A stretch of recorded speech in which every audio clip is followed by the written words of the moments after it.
सभी साथियों को जय भोलेनाथ।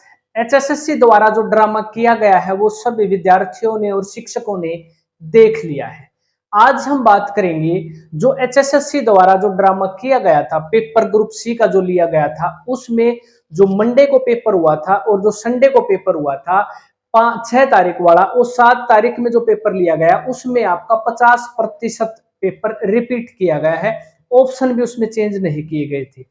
तो आज हम बात करेंगे कि इस सारे ड्रामे का जो कंक्लूजन निकलता है, पॉजिटिव उसमें से क्या निकल कर आता है। पॉजिटिव पॉजिटिव बातें मैं आप लोगों को बताऊंगा। वीडियो पूरी देखना, स्किप नहीं करना, आपको समझ में अच्छे से आएगा। देखो, अगर हम पॉइंट 1 की बात करें पॉजिटिव की, तो पॉजिटिव पॉइंट ये रहेगा, जो बच्चे सीईटी क्वालिफाई जिन्होंने किया था और जो ग्रुप सी का पेपर मेरिट में नहीं आ सके थे, जो पेपर नहीं दे सके थे, उन बच्चों को अब फायदा होगा। एचएसएससी द्वारा रिपीट किया गया है जो पेपर, बहुत ही अच्छा हुआ है। अगर ऐसा ना होता और भर्ती आपकी कंप्लीट हो जाती तो इन बच्चों का नंबर नहीं आता, 3 लाख बच्चों का। तो इसका एक फायदा बेनिफिट ये रहेगा, अब जब दोबारा से पेपर लिया जाएगा ना, तो 99% उम्मीद और संभावना बनती है सीईटी क्वालिफाई होगा। और जो बच्चे पेपर देने से वंचित रह गए थे उनका नंबर भी आ जाएगा। अपनी तैयारी को सुचारू रूप से करते रहिए।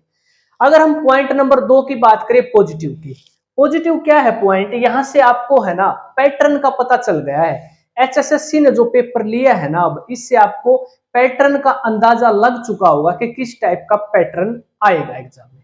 और जो पेपर की बात करें ना, तो पेपर आपका अच्छे लेवल का पेपर था, ना ज्यादा मुश्किल था और ना ही ज्यादा आसान था। और पेपर ऐसा ही लिया जाना चाहिए।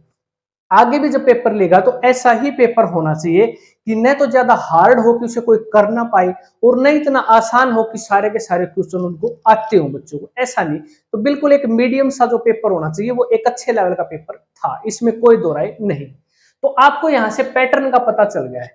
नंबर 1 बात, सीईटी क्वालिफाई होगा और जो बच्चे पेपर देने से वंचित रह गए थे 3 लाख, उनका भी नंबर आएगा। इस बात की पक्की पक्की पूरी पूरी हम संभावना कह सकते हैं। ठीक है, अब बात करते हैं पैटर्न। आपको पता चल गया है। देखो, पैटर्न में क्या है, जो मैथ आया था ना, पहले जो एचएसएससी द्वारा एग्जाम लिए जाते थे उनमें 15 नंबर का मैथ आता था। अब क्या कर दिया है, एचएसएससी ने जो पेपर लिया है उसमें 24 नंबर का मैथ आया है, और ज्यादा हार्ड भी नहीं था। अगर आपने अच्छे तरीके से क्लासेस ली हैं और अच्छे तरीके से आप पढ़े हो, तो मैं मानता हूं कि 24 नंबर में से 24 के 24 आप पूरे के पूरे कंप्लीट ले सकते हो यहां से। और रीजनिंग की अगर बात करें, यहां से 12 क्वेश्चन रीजनिंग के पूछे गए थे। रीजनिंग बिल्कुल आसान थी, सारे क्वेश्चन यहां से भी आप कर सकते थे। अच्छी तैयारी अगर आपने कर रखी है, 6 महीने की तैयारी में भी आप पूरे पूरे नंबर यहां से ले सकते थे। 5 नंबर हिंदी और हरियाणा जीके सभी की फेवरेट होती ही है, इसमें कोई शक नहीं। तो यहां से अगर मैं टोटल बात करूं तो 66 नंबर ऐसे बनते हैं आपके पैटर्न के आधार पर कि आप इसमें से जो है 60 प्लस नंबर आसानी से ले सकते हो। अगर मैं बात कहूं मैथ की, तो मैथ को इग्नोर नहीं किया जा सकता, क्योंकि ये एक ऐसा सब्जेक्ट होता है जिसमें आपके कंप्लीट पूरे के पूरे नंबर आने की संभावना होती है।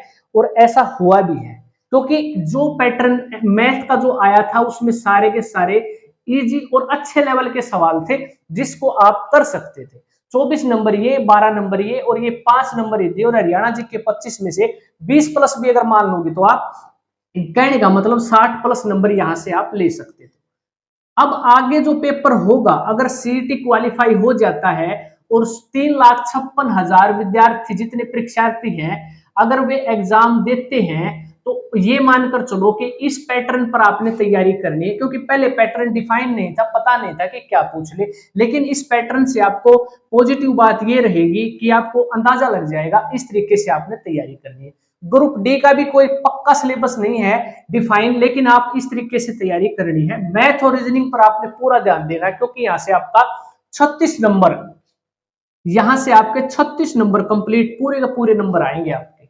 ठीक है, और हरियाणा जीके तो है, आपको पता है, यहां से भी आपके पूरे नंबर आते हैं। तो टोटल मिलाकर 60 प्लस नंबर आप, अगर एग्जाम दोबारा से फिर लिया जाता है एचएसएससी द्वारा, यहां से नंबर आपके पूरे के पूरे बन जाएंगे। तो ये दूसरी पॉजिटिव बात थी। ठीक है, तो ये पॉजिटिव बात थी। और दूसरी अगर हम बात करें टाइम की, तीसरे नंबर की बात है, अब देखो, अगर मान लीजिए एचएसएससी द्वारा पेपर जो 7 तारीख को लिया गया है और 45 क्वेश्चन एचएसएससी रिपीट ना करता और ये भर्ती आपकी कंप्लीट हो जाती, तो अंदाजा लगाओ क्या ये बच्चे जो सीईटी क्वालिफाई करे बैठे हैं, 3 लाख जो बच्चे वंचित रह गए थे पेपर से, क्या वो पेपर दे पाते? नहीं दे पाते। आपकी वैकेंसी सारी फिलअप हो जाती और इनका नंबर नहीं आता, फिर पता नहीं कब सीईटी दोबारा लिया जाता, कब आप अच्छा स्कोर कर पाते।